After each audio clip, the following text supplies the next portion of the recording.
Skyrock pour les militaires. Les aviateurs de la mission Pégase en escale à Singapour. Le second dispositif de la mission Pégase s'y est arrêté lundi pour une escale essentielle aux côtés de ses homologues de la Royal Air Force. Cet arrêt à Singapour s'effectue dans le cadre de la projection franco-britannique Griffin Strike vers l'Australie. Cette édition 2024 constitue le premier déploiement conjoint avec la Royal Air Force sur une mission Pégase. Cette escale démontre l'engagement opérationnel régulier des forces aériennes dans l'Indo-Pacifique. Elle renforce ainsi les coopérations régionales et les liens militaires entre les nations européennes et l'Association des nations de l'Asie du Sud-Est, l'ASEAN.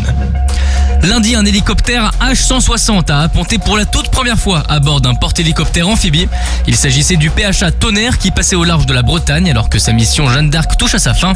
L'hélicoptère de la flottille 32F a alors décollé de la base d'aéronautique navale de Lanvéoc-Poulmic pour réaliser en tout 7 appontages. Ceux-ci vont permettre de qualifier l'appareil à ce type de manœuvre sur un bâtiment porteur. Les 6 hélicoptères H-160 mis en œuvre par la Marine nationale remplissent depuis des bases à terre des missions de secours et de contre-terrorisme sur les 3 façades maritimes de métropole. Leur emploi contribue également au développement du futur hélicoptère Guépard Marine qui est basé sur une militarisation approfondie du H-160. Comme nous vous l'avons présenté sur Skyrock PLM, l'armée de l'air et de l'espace célèbre la journée de l'aviateur en France, dans nos outre-mer mais aussi sur les bases prépositionnées. Jeudi dernier, la base aérienne 188 de Djibouti a donc organisé cette cérémonie.